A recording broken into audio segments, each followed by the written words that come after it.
Pasamos a la mesa 4, que son aspectos interesantes. Por favor, un poquito de silencio. Yo soy Antonio Ramos, de Puerta de Hierro, y me acompaña en esta mesa el doctor Manuel Martínez Sellés, del Gregorio Marañón. Tenemos el compromiso de no incrementar el retraso que llevamos ya, cuarto de hora para las presentaciones y una o dos preguntas como mucho. Y entonces, pues vamos a pasar ya directamente a la primera presentación, que es de microbiología, la doctora Mercedes Marín, del Gregorio Marañón, con la ponencia ¿Hay novedades en el diagnóstico microbiológico de las infecciones cardiovasculares? Adelante, Mercedes. Hola, buenos días. Muchas gracias, antes de nada, por haber pensado en mí para hablar de la micro. Y bueno, cuando me preguntáis esto, yo me siento un poco así. ¿Qué queréis? El test bueno, bonito y barato, entiendo yo, que es lo que quisiera yo como microbióloga para diagnosticar a vuestros pacientes. Ese aún no existe, está todavía por venir. Tenemos cosas, queremos algo que diagnostique en sangre, que es la muestra más sencilla y menos invasiva, que lo haga rápido, que diagnostique muchos bichos y que además nos dé sensibilidades antibióticas. Prácticamente es imposible. Vamos a ver lo que ha habido. No hay grandes novedades, a lo mejor la charla os defrauda un poco porque ya hemos hablado de este tema en otras EICAP. Este artículo lo he hecho un poco con revisiones de artículos que se han publicado en el último año. Este artículo revisa los métodos moleculares en el diagnóstico de la endocarditis infecciosa. Se refiere a hemocultivo negativo, pero se puede aplicar perfectamente a hemocultivo positivo. Os he hecho un resumen de las técnicas que tenemos hasta ahora, porque en muchos hospitales las técnicas que consideramos ya tradicionales, que han entrado en las últimas guías de endocarditis como criterio mayor, que era lo que estábamos esperando, en muchos hospitales todavía no se pueden hacer técnicas basadas en PCR, pero ya estamos hablando un poco de las técnicas de secuenciación de última generación. Las técnicas basadas en PCR, como resumen del artículo, sobre todo las PCRs universales que detectan casi cualquier microorganismo, ya sabemos que en sangre periférica no funcionan, es lo que estamos buscando. Sí funcionan muy bien en válvula cardíaca y han entrado como criterio mayor de Duke. Las PCRs específicas, Coxiella, Bartonella, las que cada laboratorio quiera tener. Hablamos que todo este grupo la mayoría, son técnicas caseras que hacen los laboratorios diseñadas por su propia gente, con lo cual no podemos extrapolar los resultados que tenemos entre todos y valorar estos artículos es muy difícil. Como decía, las PCR específicas de Coxiella, de Whipple y demás son bastante útiles en sangre periférica, no son perfectas, y en válvula cardíaca son utilísimas con especificidades altísimas y sensibilidades muy altas. Ya sé que la válvula la conseguimos en un porcentaje relativamente pequeño de los pacientes, no es una técnica diagnóstica para todos nuestros pacientes. Os he puesto aquí en verde técnicas múltiples que sí son comerciales y que en el laboratorio de micro se utilizan para otras cosas. Por ejemplo, el filarray de hemocultivos. Hay gente que no puede acceder a la PCR universal, por ejemplo, porque es una técnica casera que requiere geles, es una técnica que necesita un microbiólogo ahí puesto todo el día haciendo molecular, y que utiliza estas técnicas como el filarray de hemocultivos, que se suele usar en hemocultivo crecido para el diagnóstico en válvula cardíaca, y tiene buenos rendimientos dentro de los microorganismos que detecta la técnica. Cubre la mayor parte de nuestras endocarditis, los enterococos, los staph, los estreptos y, por supuesto, el aureus. Pero bueno, son técnicas que están utilizando en los laboratorios en plan práctico porque no tienen otra cosa. En cuanto a la secuenciación de nueva generación, ya sabéis que son técnicas complejísimas, que no están disponibles en el día a día porque no hay un desarrollo comercial, pero que son muy prometedoras, aunque llevan siendo prometedoras 10 años, y esto siempre mosquea, ¿no? Cuando algo es prometedor durante mucho tiempo, la eterna promesa, pues a lo mejor es que no va a tirar. Un tenista que no tira pronto, pues no va a llegar, ¿no? Pues un poco, pero yo creo que si yo confío en estas técnicas, llegarán. No os puedo explicar mucho la metodología por falta de tiempo. Las más importantes están basadas en lo que llamamos metagenómica. Eso quiere decir que analizamos todo el ADN de una muestra. Humano, bacteriano, viral, todo lo que pasa por ahí que tenga ADN lo analizamos. Han sido bastante útiles como Case Report y en algunos trabajos que hablan de endocarditis con muy pocos pacientes y con muy pocos pacientes sin endocarditis, que es la pega, siempre poner controles negativos para ver los falsos positivos, han sido útiles en sangre periférica. Los interrogantes ahora más adelante los vamos a hablar.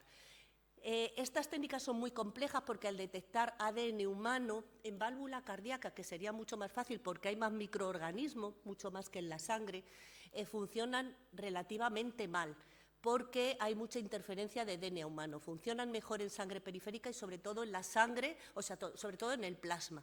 ¿Vale? Con lo cual tienen problemas de sensibilidad porque no hay tantos microorganismos. La metagenómica dirigida es cuando buscamos o solo bacterias o solo hongos, funcionan igual que un 16S, un poquito mejor, y en sangre periférica también tienen por ahora poca sensibilidad y fallos de especificidad. Falsos positivos. Yo como microbióloga, los falsos positivos casi me preocupan más que la sensibilidad, porque cuando yo os doy un diagnóstico no puedo fallar, porque cambiáis un tratamiento empírico entonces tenéis que confiar mucho en mí y yo tengo que confiar mucho en la técnica, ¿no? Prefiero casi no dar un resultado que vaya a llevar un tratamiento incorrecto.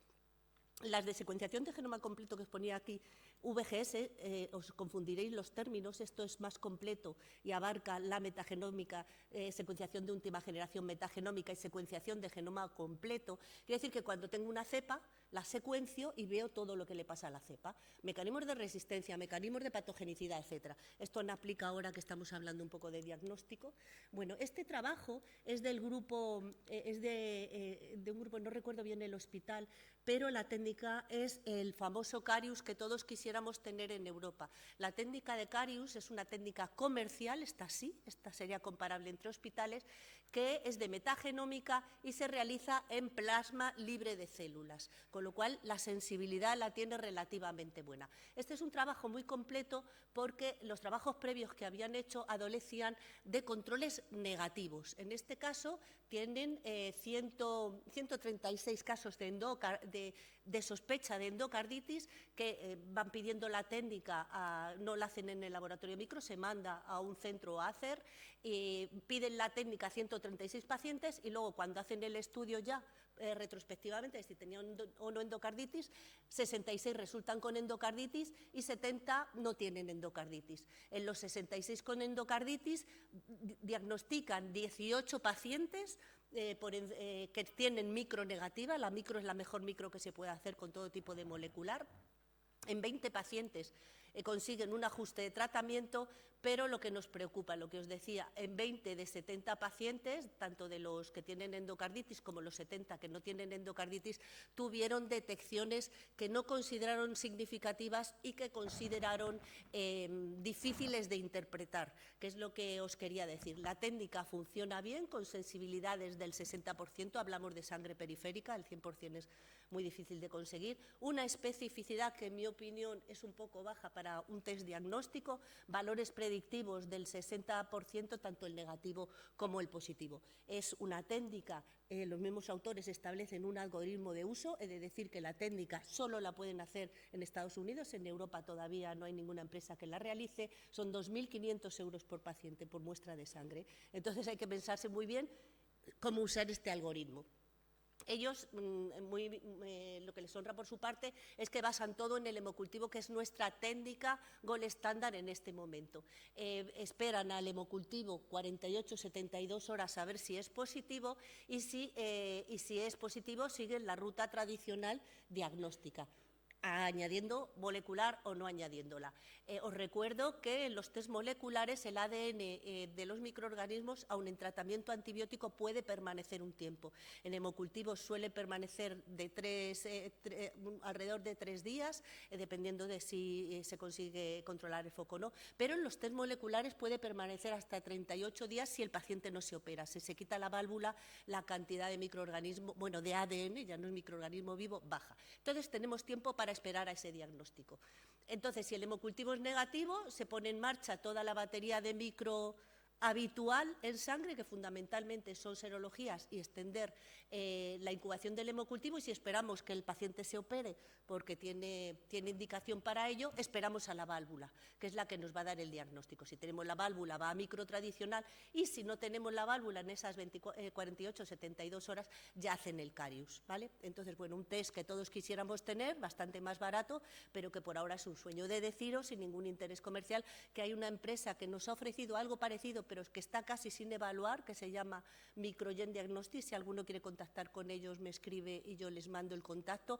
No lo hemos podido probar, estamos en conversaciones con ellos, pero son test. En España saldría, se manda la muestra de sangre a Alemania, unos 250 euros. La hacen no solo en endocarditis ni en bacteriemia, en infección de prótesis articular, etcétera, pero no hay nada publicado y no conozco bien el test.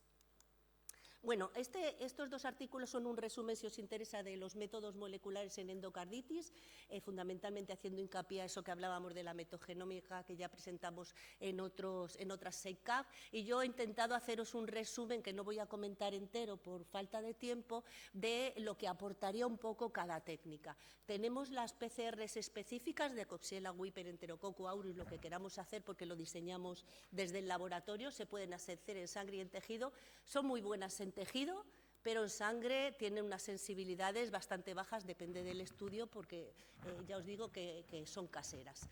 Os pongo los inconvenientes y las ventajas. Las PCRs que os comentaba, los FIL-Arrays, etcétera, que os animo a hacer, no sé si hay microbiólogos en la sala, pues a probar, porque tienen buena especificidad, y cuando nos dice que la válvula nuestra va bien machacadita para que no se atasque la técnica, tienen buena especificidad. Si consigo saber que es un enterococo, pero tengo que tener la válvula, bien. Si no, ya podría mandarlo a algún centro a hacer 16S.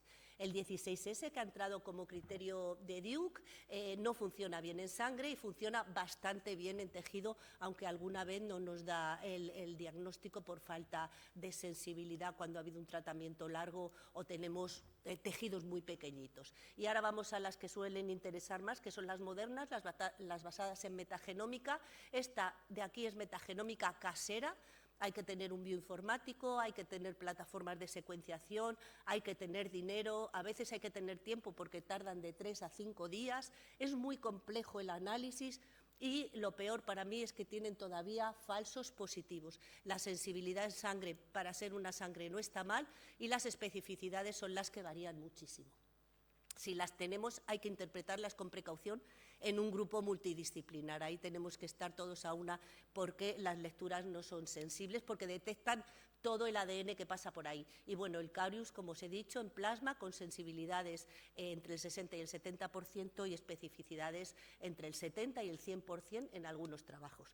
Y ahora voy a ir a la micro tradicional, porque la micromolecular llevamos años hablando, fuera del 16S, en las PCRs específicas tenemos promesas, pero no las podemos meter en nuestros laboratorios, y he preferido ser más pragmática. El hemocultivo sigue siendo nuestra herramienta fundamental, y siempre desde el atril abogo porque se haga bien, se ponga el volumen de muestra suficiente, las punciones se hagan bien para que no se contaminen, etcétera. Diagnostica hasta el 85% de nuestras endocarditis.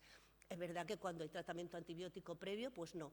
Y ha habido una serie de desarrollos que han permitido que, una vez que la botella del hemocultivo es positiva, podamos acelerar el diagnóstico. Fundamentalmente todo esto se hace para bacteriemia, y vamos a hablar más de bacteriemia que de endocarditis, porque el hemocultivo y todo esto está diseñado más para bacteriemia. Hablamos primero del Malditov, una herramienta que una vez que se adquiere es muy barata, muy rápida y funciona muy bien, y hay que hacerlo en las botellas de hemocultivo en cuanto pitan.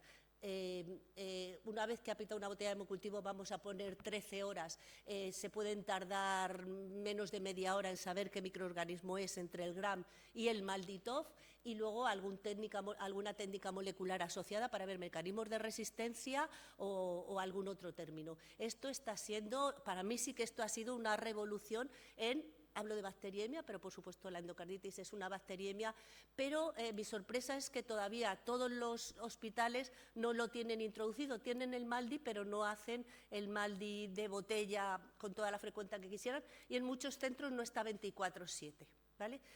Hay otras técnicas que, además de dar el diagnóstico, dan también la sensibilidad. a una serie de antibióticos y fundamentalmente en gram negativos aureus y enterococo, ¿vale? Entonces, el hemocultivo que tardábamos a lo mejor 4 días en dar un resultado de un antibiograma, ahora mismo los podemos estar dando 24-48 horas desde que pita la botella positiva para los microorganismos más importantes. Y esto hace abogar por el 24/7 de los laboratorios de micro. Bien, es verdad que todo esto sin un infectólogo o un internista o alguien que, sobre todo, escale el tratamiento antibiótico, de escalar también es muy bueno, pero que lo adecue no sirve para nada. Que un microbiólogo llame a un sitio, si nadie va a hacer nada, pues tiene que ir aparejado de otro tipo de medidas. La Sociedad Americana de Micro ha sacado un review este año, en septiembre, sobre la utilidad de las técnicas rápidas, sea cualquiera que sea, en hemocultivo positivo. Me refiero también a bacteriemia. Y han visto que el utilizar cualquier técnica rápida, por ejemplo, el Malditov, un microarray, FISH, una técnica molecular, una vez que pita la botella, adelanta, es un estudio, es una revisión sistemática y un metaanálisis, se quedan con 51 estudios con la potencia adecuada, y lleva una estadística que la verdad es que no he entendido muy bien.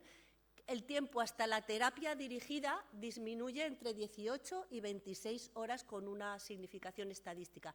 La estancia hospitalaria también se disminuye en hasta 2,2 días y la mortalidad tiene una tendencia a disminuir y disminuye cuando se trata de la mortalidad asociada al proceso infeccioso que estaríamos tratando. Aquí estarían las evidencias, que son moderadas por el tipo de estudios, pero la recomendación por parte de los expertos, que son infectólogos americanos de todo el país y microbiólogos, que la recomendación de hacer test complementarios al hemocultivo tradicional es significativa para la reducción de los malos pronósticos de nuestros pacientes y, sobre todo, si esto se produce con una estrategia integral de una comunicación proactiva, rápida, a la persona que vaya a ajustar el tratamiento y que éste lo ajuste, fundamentalmente para escalar en el caso de los pronósticos. Este es un artículo que también me ha parecido muy interesante, que comentó pero empieza muy tarde, bueno, que comentaron en nuestro servicio sobre la predicción del tiempo que pita el hemocultivo, de la predicción de endocarditis. Esto se lleva hablando, solo funciona en Staphylococcus aureus, es un estudio bastante importante, pero que tiene varias limitaciones. Entonces, ellos establecen que si el hemocultivo pita antes de 13 horas, se puede descartar la endocarditis en un 96%, y si pita más de 13 horas no se puede descartar. Las limitaciones es que tienen pocos antibiogramas y que los hemocultivos se hacen con distinta metodología y fuera del hospital. Esto llevó a 2 cartas, una de ellas de nuestro servicio, en el que se revisaron en nuestro hospital con la misma metodología de hemocultivos y siempre haciendo ecocardios, 973 episodios de bacteriemia, y no se pudo asegurar. El tiempo de 13 horas solamente tenía un valor predictivo negativo para descartar endocarditis. Solo comentaros que microbiológicamente se han cambiado los puntos de corte de enterococo para penicilina y ceftriaxona y para Staphylococcus epidermidis. Y lo que nos recomiendan las entidades de UCAS es que informemos en endocarditis distinto que al resto de las bacteriemias, tanto para vidrio como para neumo, ¿vale? Entonces tenemos que saber qué paciente, el laboratorio tiene que saber qué paciente tiene endocarditis y aplicar otros puntos de corte. Es cierto que subirán posiblemente las resistencias tanto en neumococo como en víridas. Esto se debe a los PKPDs y a los puntos de corte epidemiológicos que deben aplicar en estas circunstancias. Es por si a partir de ahora os veis que la PENI no la miraréis mucho, pero que la CFOTA está un poquito tocada en los neumos y en los víridas. Y ya está en la última diapo, lo prometo, aparte de las gracias del final.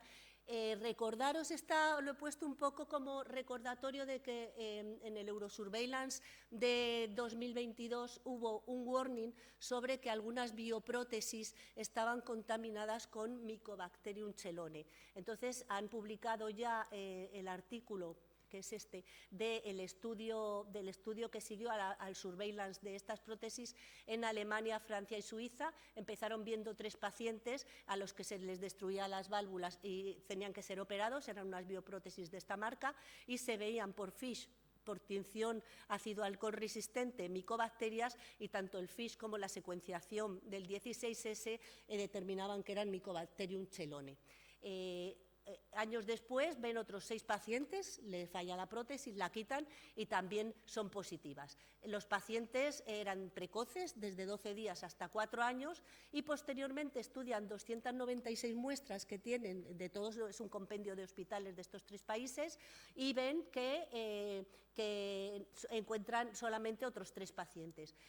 Buscan 35 prótesis de la misma marca y no se repite el hecho, pero 12 prótesis que había sin usar en los hospitales sí que tenían el Mycobacterium. Curiosamente no crece porque dicen que sistemáticamente las prótesis no se cultivan para micobacterias, y de ahí traer este trabajo. Primero, vigilaron prospectivamente a los pacientes y a la mínima pues les están haciendo seguimientos con hemocultivos y demás para micobacterias, y recordar a los laboratorios de micro, que no sé si hay muchos microbiólogos aquí, que los dispositivos intracardíacos, tanto marcapasos como válvulas, hay que cultivarlos para micobacterias e incluir métodos moleculares para poderlas detectar. Para que no os asustéis, en el GAME solo ha habido 6 casos de micobacterias atípicas, ninguno de tuberculosis, 4 de los 6 en Madrid, ninguno de chelone, y fueron 2 quimera, fortuitum, Bolinsky y un SP.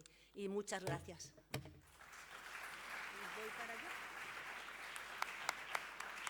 Muchas gracias, Mercedes.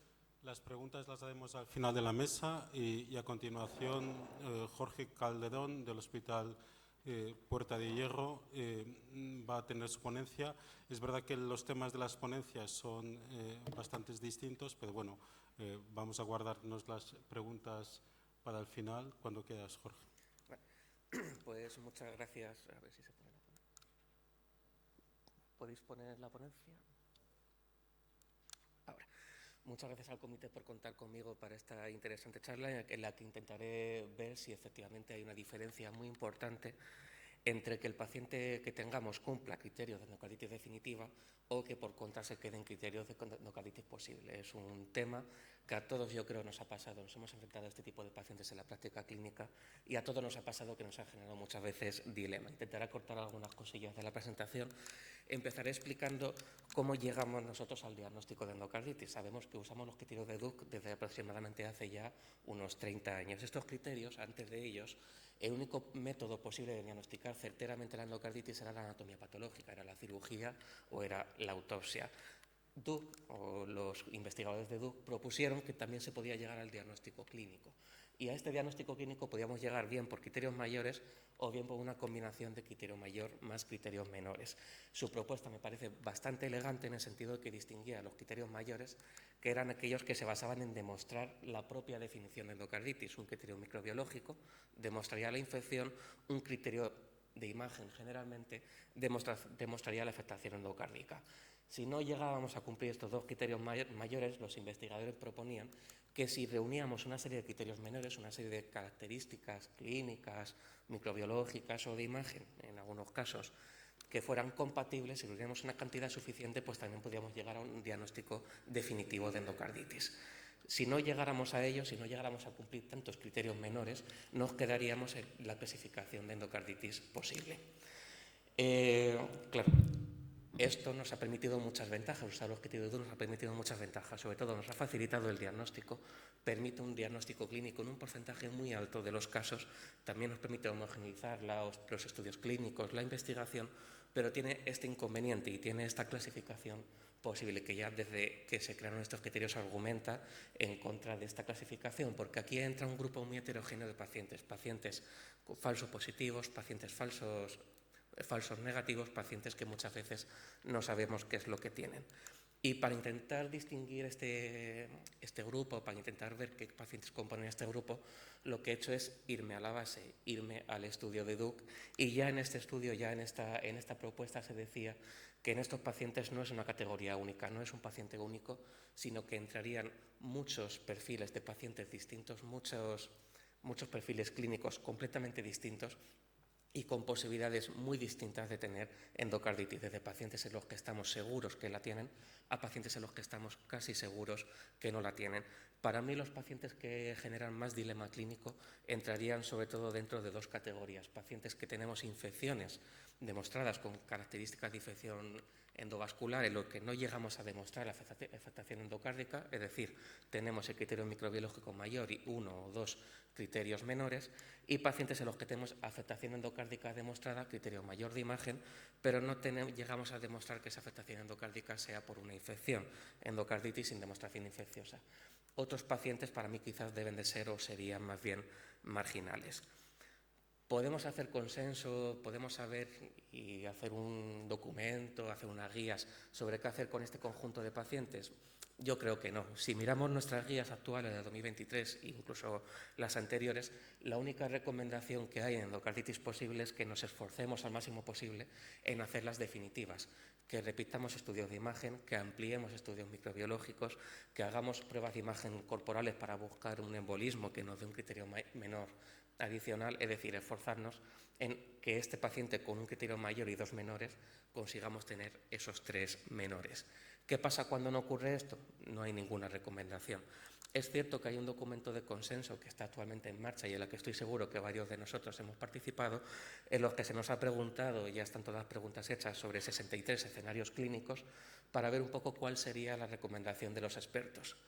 No tenemos todavía los resultados publicados y que nos han dado algún vistazo preliminar, por así decirlo, a lo que hemos considerado, y si analizamos este vistazo preliminar vemos que en casi la mitad de los pacientes, las personas a las que se han preguntado, no nos ponemos de acuerdo en qué es lo que hay que hacer con estos pacientes. Es cierto que hay una tendencia a que ante la duda debiéramos de tratarlos, pero hay un porcentaje importante en la que no estamos de acuerdo de cómo manejar a estos pacientes. Y esto se debe, yo creo, en parte a que hay poca evidencia científica, hay pocos estudios que digan realmente qué es lo que tienen o qué es lo que no tienen estos pacientes. Haciendo una revisión, lo único que he encontrado son estos 2 artículos, que son realmente incluso la misma cohorte, divididas en endocarditis nativas y endocarditis protésicas, y en las que se comparan pues, un poco las características clínicas y la evolución de los pacientes. En esta cohorte los autores dicen que trataron con antibiótico prolongado a todos los pacientes. ¿Y qué es lo que vieron? Pues vieron que aparte de este criterio mayor distinto, no hubo muchas diferencias clínicas, que la mortalidad fue muy similar en ambos grupos, y algo, aquí veis la curva de Kaplan-Meier, donde son prácticamente superponibles, y algo que a mí me sorprendió es que si cogemos los pacientes con endocarditis posibles, se operaron un 40%, pero es que de los que se operaron fueron mejor, se murieron menos. Aquí vemos en esta curva también de Kaplan-Meier, la línea verde representa endocarditis posibles operadas, la línea azul endocarditis posibles no operadas. Vemos como el pronóstico de las no operadas era peor de aquellos pacientes que se operan. Esta diferencia en su estudio alcanzó la significación estadística. No he encontrado nada más y aquí, gracias a Iván, me propuse ver qué es lo que pasaba en nuestros pacientes. Iván fue tan agradable como siempre y con su sobrecarga de trabajo me pudo hacer un hueco para sacarme unos datos preliminares de qué es lo que ocurría con nuestros pacientes. Antes de exponer los datos, quiero que tengamos en mente una serie de limitaciones importantes de estos datos que voy a dar. Primero, son pacientes que hemos valorado nosotros por sospechas de endocarditis infecciosas y que hemos decidido incluir en la base. Podemos tener un sesgo de selección importante. Y en segundo es que son pacientes incluidos hasta 2023. La consideración de endocarditis posible se ha hecho con los criterios antiguos de Duke. Sabemos todos que se han publicado los nuevos criterios en 2023 y estos nuevos criterios, aquí dejo varios estudios de validación, en estos diversos estudios se ven que con estos criterios logramos 2 cosas. Primero, aumentamos la sensibilidad, es decir, más pacientes que tienen endocarditis pasan de ser endocarditis posibles a ser endocarditis definitivas. Y segundo, en muchos de estos estudios disminuimos la especificidad, es decir, más pacientes que no tienen endocarditis pasan de tener endocarditis rechazada a tener endocarditis posible. Esto hace que en el global de los pacientes que tengan endocarditis posible quizás sea menos probable que antes que realmente tengan endocarditis. Dicho esto, ¿qué es lo que nos encontramos? Nos encontramos que en nuestra base un 17% de los pacientes no llegaban a cumplir criterios de endocarditis definitiva. Nos encontramos también que de los que cumplían criterios de endocarditis definitiva, un porcentaje relativamente pequeño lo cumplían con un criterio mayor y 3 criterios menores al menos. Y en cuanto al tratamiento, vemos que de los pacientes con endocarditis posibles decidimos tratar como endocarditis, al menos a nivel de antibiótico, a un 56%, y decidimos tratar como bacteriemias 2 o menos semanas, fue la definición que usamos en este caso, a un 21%.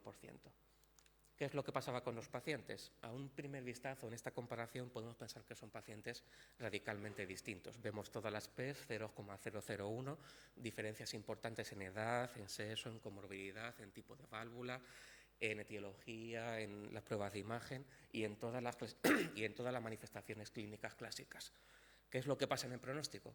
No son tan distintos. Mortalidad del 21-25%, mortalidad hospitalaria, mortalidad anual 31-32%, recurrencias recidivas 6% en ambos grupos. Quizás no sean pacientes tan distintos.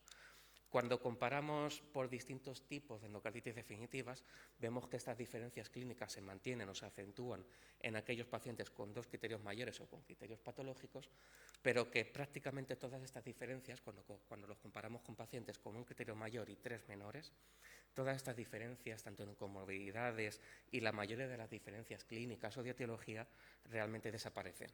La única diferencia que quedaría sería justamente tener ese criterio menor, tener el embolismo o el fenómeno vascular. Aparte de eso, las diferencias clínicas serían pacientes totalmente solapables. ¿Y qué es lo que ocurre en el pronóstico?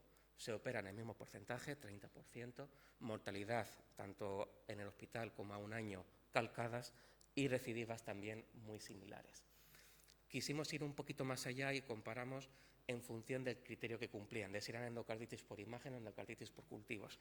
Y aquí una cosa que me gustaría destacar de los pacientes con endocarditis por imagen. Aquellos con endocarditis definitivas parecía que tenían algún criterio mayor de gravedad, tenían más embolizaciones, tenían más shock. Sin embargo, los pacientes con endocarditis posibles, había un mayor porcentaje que cumplían criterios por guías de recomendación de cirugía cardíaca, pero que no eran operados. Y quizás por ello vimos una tendencia a mayor mortalidad en las endocarditis posibles. Es decir, quizás cabría pensar que si este paciente con endocarditis que no está demostrada llegara a cumplir criterios, tendríamos que esforzarnos también en operarlo. Y un último punto de nuestros datos que quiero analizar es un resultado muy preliminar. Quisimos ver qué es lo que pasaba con los supervivientes.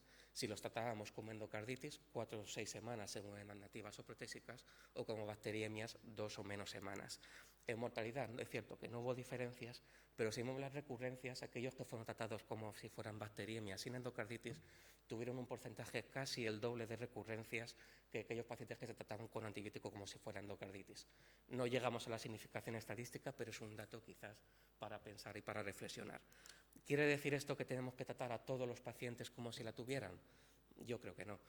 Tengamos en mente estas limitaciones previas, y aquí quiero apuntar como último dato el valor de la endocarditis TIN en estos pacientes, valorando tanto las posibilidades clínicas, la manifestación clínica, la microbiología y las pruebas de imagen, intentando ver qué posibilidad de endocarditis real, qué probabilidad creemos que tiene endocarditis, y tomando una decisión de tratamiento en ese contexto. Para concluir ya sin más, la endocarditis posible es un problema que nos genera mucha incertidumbre, pero que estos pacientes siguen teniendo una elevada mortalidad y un riesgo de recurrencias que tenemos que valorarlos de una forma conjunta con todos los datos disponibles y, en mi opinión personal, ante la duda, tratarlos.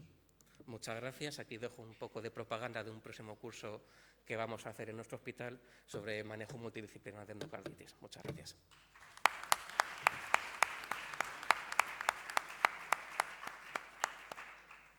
Bueno, pues creo que estamos recuperando algo de tiempo. Pasamos con la tercera ponencia, del doctor Francesc Escrihuela, infección de dispositivos de asistencia ventricular, definitivos y transitorios. Adelante, Francesc. Bueno, agradezco a la SEICAF la invitación. Yo soy Fran Escrihuela del Hospital de Bellvitge y os hablaré de infección de dispositivos de asistencia circulatoria. Estos son mis conflictos de interés y este es el índice que seguiré. Bueno, en el camino hacia asistencia circulatoria, los pacientes con insuficiencia cardíaca avanzada, que son refractarios a tratamiento neurohormonal, se clasifican según una estratificación pronóstica Intermax y pueden ser candidatos a recibir una asistencia circulatoria de larga duración con diferentes objetivos, aunque pacientes en agudo que presenten shock cardiogénico también pueden ser candidatos a recibir una asistencia circulatoria de corta duración. Con respecto a las asistencias de corta duración, pues existe un amplio espectro de derechas, de izquierdas, en este caso parecen que predominan las izquierdas, destacando el balón de contrapulsación intraórtico, la ECMO venoarteria, los impela y puede también el Centrimac, que puede ser izquierda o derecha. Los pacientes portadores de este tipo de asistencia son pacientes críticos con shock cardiogénico, que lo que parece que sufren son complicaciones típicas del paciente de extrema gravedad y portador de dispositivos como cánulas, catéteres, sondas vesicales, etc. Aunque debemos tener en cuenta una serie de consideraciones en estos pacientes, son especiales pues porque pueden tener diversas complicaciones mecánicas como trombosis o sangrado a nivel canular o a nivel de las bombas interiores de los dispositivos, pueden tener isquemia en miembro inferior siendo portadores de ECMO o venoarteria, todo esto puede favorecer el desarrollo de infecciones y debemos también tener en cuenta algunos contextos o situaciones como la colocación de ECMO en protocolos de ECMO parada cardiorrespiratoria. Estos pacientes tienen múltiples infecciones, aunque como pueden ver la mayor parte de bacteriemias de las bacteriemias que sufren pues ocurren de forma precoz en pericolocación del dispositivo y no suelen tener relación con el dispositivo de asistencia circulatoria. A pesar de ello, el tener infección pues ensombrece el pronóstico vital de estos pacientes. Y me paro, la última diapositiva de asistencias de corta duración, hablando un poco de la infección relacionada con la cánula de la ECMO, dado que es característica de algunos de estos pacientes, no solo cánula de ECMO, sino cánulas de múltiples dispositivos. Hasta una quinta parte de los pacientes van a sufrirlo. Está causada habitualmente por los microorganismos implicados suelen ser Staphylococcus aureus, algunas enterobacterias y también pseudomonas, y requiere una correcta revisión quirúrgica de la entrada de la cánula y una antibioterapia adecuada. Entonces, ¿qué hay sobre asistencia ventricular de larga duración? Son dispositivos que ya llevan varias décadas con nosotros, aunque actualmente, y los cirujanos cardíacos me pueden corregir, me parece que la que predominantemente o incluso únicamente se coloca es el HeartMate 3 a raíz del Momentum 3 y a raíz de varios warnings con el HeartMate 2 y otros dispositivos que tenían tasas inaceptables de trombosis y de accidente cerebrovascular. ¿Cuáles son, a mi parecer, los problemas en relación a la infección y la asistencia de larga duración? Pues para mí el primero es el aumento del número de pacientes con diagnóstico de insuficiencia cardíaca. Aunque parece que la incidencia se mantiene estable en algunos ámbitos, los pacientes con este diagnóstico parece que sobreviven más y eso hace que la prevalencia aumente. El segundo problema es que los pacientes portadores de asistencias ventriculares de larga duración pues cada vez viven más. ¿Y esto por qué es? Pues porque la mayor parte de asistencias de larga actualmente se ponen como terapia destino, no como terapia hasta el trasplante, ¿no? Aquí en el Momentum 3 pueden ver como las supervivencias a 5 años de pacientes portadores de HeartMate 3 superaban el 60%, ¿vale? A 5 años, y estas supervivencias son incluso mayores cuando el paciente al que le colocamos la asistencia ventricular es más joven, por debajo de 50 años. Esto pues viene unido a lo que he hablado, ¿no? Que la mayor parte de asistencias actualmente se colocan como terapia destino y no como puente a candidatura de trasplante ni como puente a trasplante. Y el tercer problema, en mi opinión, son los microorganismos causantes de estas infecciones y particularmente el estafilococo, ¿no? En esta cadena de infección pues destaca el tipo de patógeno que tenemos, que tiene, como saben, una elevadísima capacidad de virulencia, de persistencia y de adherencia, sobre todo en tejidos exógenos, en tejidos que no pertenecen al paciente. Estos pacientes portadores de asistencias de larga duración no son ajenos a la infección, de hecho es el efecto adverso más frecuente durante toda la vida de estos pacientes, y la sepsis es la principal causa de muerte en estos pacientes, sobre todo de forma precoz. Cualquier infección que sufran ensombrece el pronóstico, sobre todo si esta infección está relacionada con los componentes de la asistencia ventricular. Con respecto a las infecciones asociadas a los componentes, pues la que destaca es la del driveline, es básicamente la más frecuente. El driveline es el cable que une la asistencia, que sale por pared abdominal, habitualmente lo conecta con los dispositivos energéticos. ¿A qué me refiero cuando hablo de infección asociada con asistencia? Pues recientemente se ha actualizado el consenso sobre infecciones en pacientes portadores de asistencia cardíaca, de asistencia circulatoria, a raíz de la evolución tecnológica de las asistencias y del uso de asistencias de corta duración. Y básicamente tenemos dos grandes grupos. Las infecciones no específicas de asistencia podrían ocurrir en pacientes sin asistencia y a veces debemos tener unas consideraciones especiales cuando ocurren en pacientes portadores de asistencia, y luego tendríamos las que sí que son específicas, las que solo ocurren en pacientes portadores de asistencia. Esto parece muy trabajoso, pero al final el resumen es que existe la infección de driveline y de cánula, que puede ser complicada o no complicada según la extensión de la infección, según los tejidos afectados, la bacteriemia y endocarditis relacionada con el dispositivo de asistencia circulatoria y la infección de la superficie externa del dispositivo, sobre todo central, incluyendo la mediastinitis posquirúrgica. La endocarditis en portadores de asistencia no hablaré mucho porque es una infección que es extraña y tampoco hay muchos estudios, ensombrece muchísimo el pronóstico y hay algún estudio que sugiere que la cirugía sería protectora de mortalidad a estos pacientes, siempre con las limitaciones de extraer una asistencia ventricular en estos pacientes. Y me centraré más en la infección del driveline, que es la ganadora, la más frecuente, la infección más frecuente en estos pacientes, que ocurre sobre todo al principio después de la colocación, pero su incidencia se mantiene estable durante toda la vida del paciente portador. Es una infección que se considera de adquisición intraoperatoria precoz, tiene unos factores de riesgo más o menos bien establecidos, como el traumatismo o la duración de la asistencia. Suele asociar signos locales y a veces también signos de infección sistémica. Se recomienda el uso de técnicas de imagen sobre todo para determinar bien la extensión, y la microbiología puede estar representada por cocos gram positivos y en particular Staphylococcus aureus. Con respecto a prevención, creo que pasar esta diapositiva rápido es la que más tiempo me ha llevado y creo que se podría hacer una sesión únicamente hablando de dónde venimos y hacia dónde vamos en términos de prevención de infección de driveline con avances tecnológicos, avances quirúrgicos y sobre todo implicando al paciente en las curas y en el cuidado sobre todo del driveline. Así que esta la pasé rápido por falta de tiempo. Y hablaré de dos temas que me interesan mucho. El primero es el uso del PET-TAC en la infección de la asistencia ventricular. Pues, como saben, el PET-TAC tiene una gran sensibilidad y especificidad en el diagnóstico, sobre todo de infección de driveline. Hay algún estudio que demuestra que podría ser más útil incluso que la gammagrafía con leucocitos marcados y que el TAC para determinar la extensión de la infección y detectar colecciones y abscesos, y en mi opinión pues también es muy interesante a la hora de descartar estas infecciones y detectar infecciones alternativas. En nuestro centro el uso de PET-TAC nos ha permitido diagnosticar infecciones de driveline superficiales y también a lo largo de todo el recorrido abdominal del cable, como pueden ver, con microbiologías distintas y manejos antibióticos complejos, pero también nos ha servido para diagnosticar a pacientes con infección central que eventualmente requieren de un trasplante cardíaco para sobrevivir y para su curación. Con respecto al tratamiento, las principales recomendaciones nos dicen que en infección superficial del driveline podríamos dar 2 semanas de tratamiento antibiótico endovenoso con posibilidad de secuenciación oral. En infección profunda o infección de cánulas sí que deberíamos tratar durante 6-8 semanas con tratamiento endovenoso y plantear una antibioterapia supresiva si el paciente no va a trasplantarse, todo esto pasando por el desviamiento quirúrgico del paciente merezca o que se pueda realizar. Y también en la bacteriemia persistente, los embolismos a la recidiva, pues sería un tratamiento similar al de las partes centrales. Entonces, la tercera pregunta que me planteo, ya es la última parte de mi presentación, es ¿podemos curar la infección de la asistencia ventricular de larga duración? La respuesta es sí.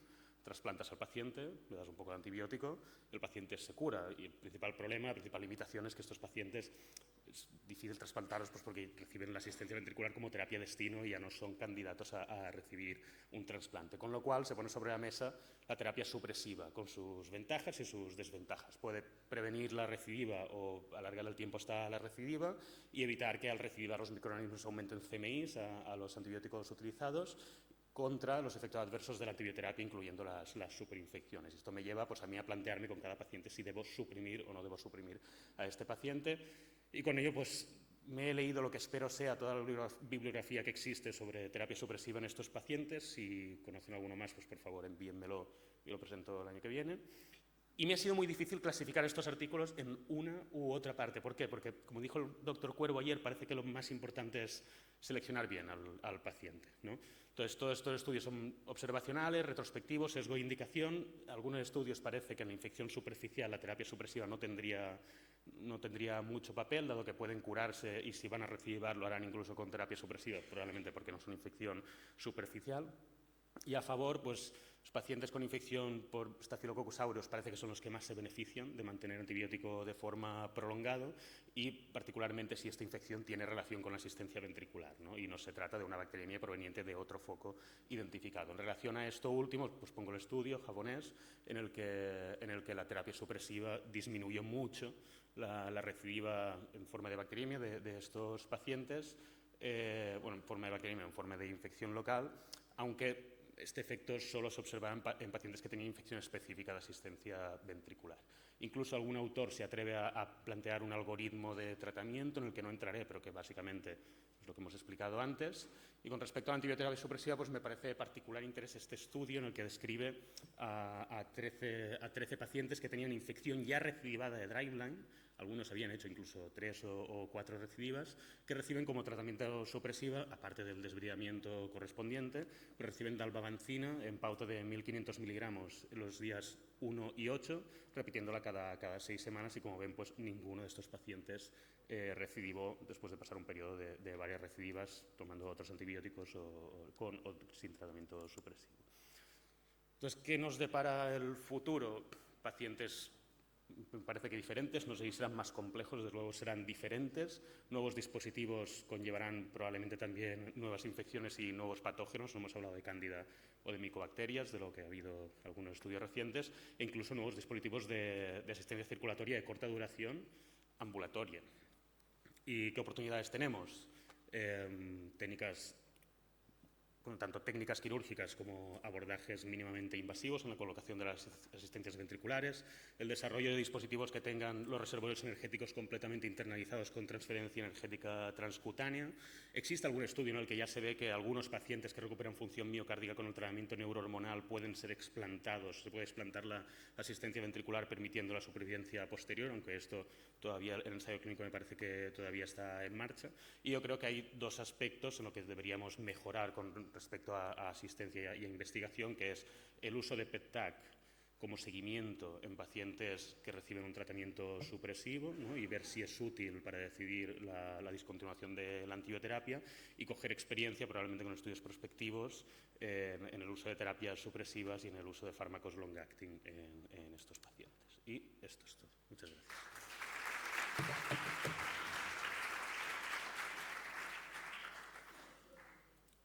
Muchas gracias. Tenemos 5 minutos para preguntas y, por lo tanto, las preguntas, por favor, Patricia, que sean breves, y las contestaciones también breves, para que por lo menos tengamos una pregunta para cada ponente. Gracias.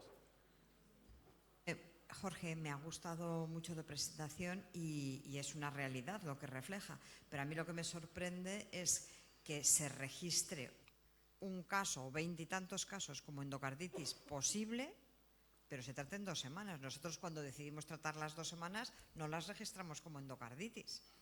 O sea, si ya las registras como endocarditis, claro. Sorprende, sí, también. Es cierto que en el registro realmente tendríamos quizá que incluir estas endocarditis posibles para sacar todas las endocarditis posibles, para sacar mejor las conclusiones, pero ahí partimos de lo que he dicho antes, que tenemos un sesgo de selección, son pacientes que ya pensamos que pueden tenerlas. El motivo por el que hemos decidido tratarla 2 semanas en ese porcentaje, eso no lo vamos a poder mirar, pero llama la atención, sí. Sí. Continuando con Patricia, como aquel que se ha tratado 2 semanas y recidiva, tiene una endocarditis. O sea, que hay que reclasificarlos, ¿me entiendes? Comenzando por ti, has mirado, claro, endocarditis posible entre operados y no operados. ¿Qué perfil tienen los no operados? No nos ha dado tiempo a mirarlo. Pues esto es muy importante, porque claro, si tú operas, tienes la válvula y tienes que tratar de decir si tiene una endocarditis o no. Yo creo es cierto que esas endocarditis siguen siendo, cuando son operados, siguen siendo posibles después de la operación. Ya. Pues entonces algo pasa con el cirujano. El criterio con el patológico patólogo. no lo cumplirían. Bueno. O no se ha hecho cultivo, no se ha hecho anatomía patológica. Esto realmente es una charla, no es un trabajo GRAMES. El trabajo GRAMES lo estoy planteando a partir de que se me ha dado la oportunidad de hablar de ello, y es un aspecto que sin duda quiero mirar. Vale, pues ánimos, porque es muy relevante, y a ver también qué dicen este estudio internacional del FI de endocarditis posible, ¿no? Profesora Marín, nos tiene que decir algo de si tenemos que cambiar los hemocultivos que vamos a sacar en nuestros pacientes. ¿Qué piensa del estudio francés de Geringer, que en lugar de hacer 3 sets, 2 hemocultivos en cada 20 minutos durante 1 hora, hacen todos los hemocultivos en una simple extracción? Y ven que la sensibilidad es mejor que lo convencional sin perder especificidad. ¿Qué opina de este tema?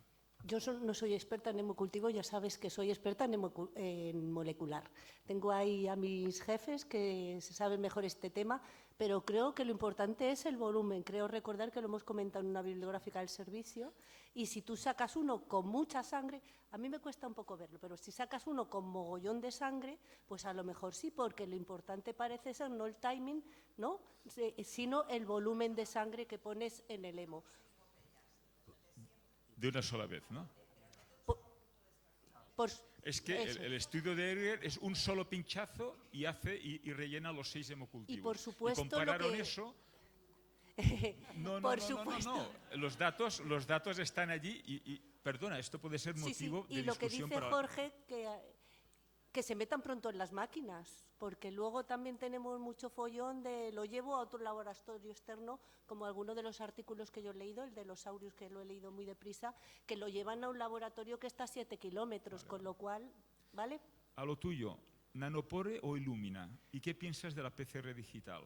Nanopore. Nanopore, vale. Nanopore, porque el problema del nanopore es que falla a veces en cosas que necesitas mucha finura. Nosotros, para diagnosticar una bacteria y mecanismos gordos de resistencia, no necesitamos ultrafinura, y tiene la ventaja de ser más barato, más fácil y más rápido, posiblemente en 3 horas, con un bioinformático cerca y un microbiólogo súper experto, que eso ya nos cuesta. En 3 horas podemos tener resultados. Con Illumina nunca podemos, porque no amortizamos, hay que hacer carreras de 90 y tantas muestras que no vamos a tener nunca en una muestra urgente.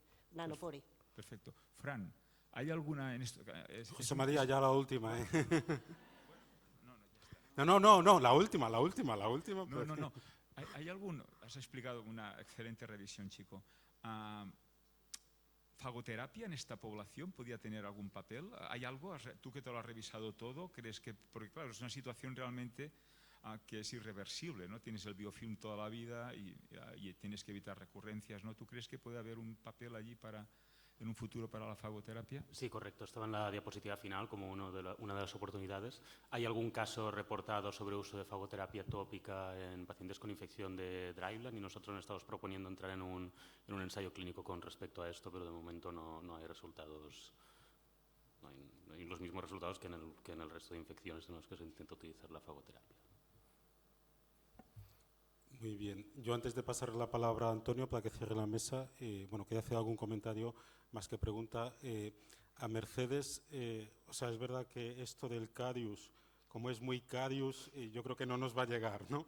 Entonces, mientras, yo creo que un poco el mensaje con el que yo me llevo es que lo que de verdad es importante es la pieza quirúrgica, ¿no? Yo te veo un poco como el VAR, ¿no? Que a veces no sabemos lo que nos ha dicho Jorge, si es endocarditis, tal, ¿no? Pues la PCR, y como parece que va a misa la PCR, pero también empezamos a ver a veces PCRs positivas en pacientes que no te lo esperas, que el cirujano no... O sea, no sé muy bien qué hacer con esas PCRs positivas, ¿no? Interpretar, como en todo, en conjunto, y no vas a tener nunca la certeza. La PCR no es palabra de Dios, es una técnica más en un algoritmo. Entonces te pasará con el eco, no digo yo, con el PET, que hay la misma, y la metagenómica en sangre llegará, yo creo que va a llegar, ¿eh? Genial. Y a Jorge, animados a publicarlo, me parece súper interesante, y yo creo que, como ha dicho José María, hay cosas que hay que mirar, como el tema de la cirugía, pero el estudio es súper interesante. Y también a Francesc, yo también lo animaría a publicar como revisión, porque es un tema que me interesa y no hay buenas revisiones sobre esto. Y tú has hecho una presentación excelente, yo creo que una revista lo puede coger como revisión. Y luego, por último, animarte. Actualmente solo tenemos 2 registros, está el de endocarditis y el de prótesis vasculares, ¿no? Y tú trabajas en el Hospital de España, que pone más asistencias, y además tienes unos cardiólogos súper activos, tal. O sea, yo creo que podrías liderar el registro de las infecciones en asistencias, que es algo que es muy necesario, ¿no? De verdad. O sea, y mira, a la doctora Muñoz le parece bien, y además creo que es el centro que está más capacitado para liderarlo. Y con esto le paso la palabra a Antonio. Gracias. Solamente insistir en lo que ha comentado José María respecto a sacar todos los hemocultivos a la vez. Mi impresión, yo creo que es muy importante que sean de sitios distintos, y se opta por acortar, porque si no, creo que, por lo menos en la experiencia nuestra, el que sean sitios distintos es algo como básico, clave, que creo que es bueno para...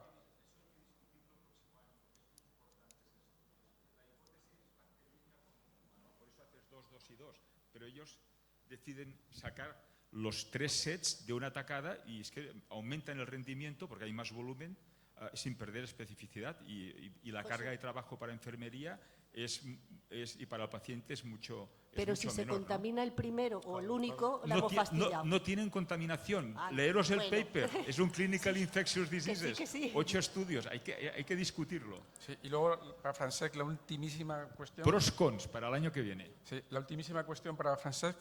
¿Qué experiencia nosotros en la infección de dragline, a veces quitando la cubierta, hemos podido repescar a algún enfermo y que haya ido bien? Simplemente saber si vuestra experiencia también tenéis parecida.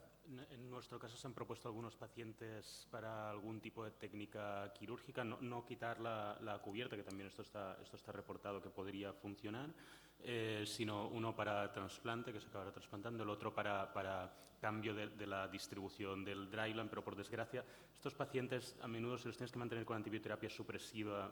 Antes de ponérsela tú les haces un PET-TAC y todo el recorrido está afectado. Entonces si el driveline está afectado por todo el recorrido hasta que entra por pared, ¿no? Hasta que entra por pared abdominal hacia la cavidad pericárdica, aquí ni quitando el recubrimiento ni cambiando la distribución del driveline es posible curarlos. Pero La única forma sería cambiar el componente que actualmente pues no se hace. Muy bien, pues muchas gracias a los ponentes y a los asistentes también. Muchas gracias.